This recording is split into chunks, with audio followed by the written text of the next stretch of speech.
Why is bacterial versus non-bacterial prostatitis hard to diagnose? Imagine trying to solve a puzzle where the pieces look almost identical. That's what diagnosing bacterial versus non-bacterial prostatitis can feel like. Both types often cause similar symptoms, like pelvic pain, urinary discomfort, and sometimes blood in urine or semen. These symptoms don't clearly point to whether bacteria are involved or not, making it tricky for doctors to tell the difference. Bacterial prostatitis usually involves an infection that can be detected through urine or prostate fluid cultures.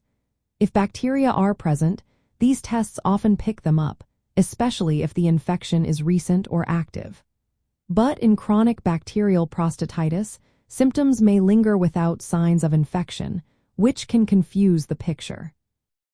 On the other hand, non-bacterial prostatitis, also called chronic pelvic pain syndrome, presents with similar pain and urinary symptoms but shows no bacteria on standard tests.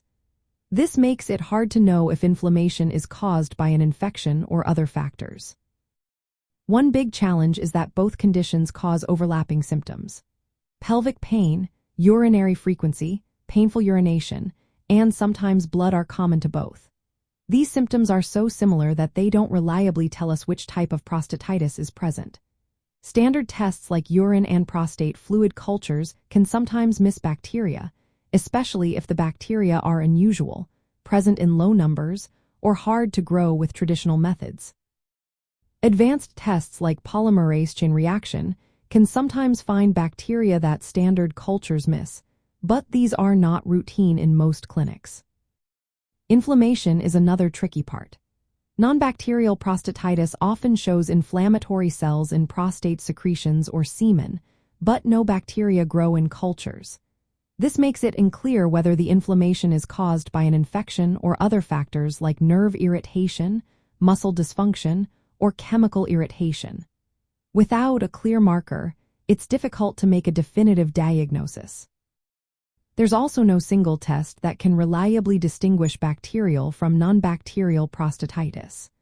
Leukocyte counts and bacterial cultures often don't correlate well with how the patient feels or how they respond to treatment. This means doctors need to consider the whole clinical picture, including symptoms, test results, and response to therapy.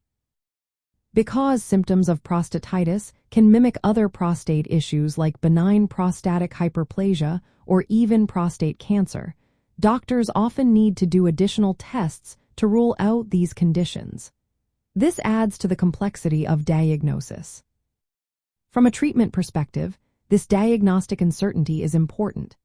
Antibiotics work well for bacterial prostatitis but usually don't help in non-bacterial cases.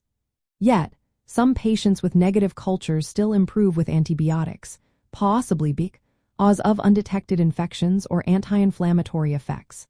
It's also important to remember that prostate-specific antigen levels can be elevated in prostatitis, but this doesn't necessarily mean cancer.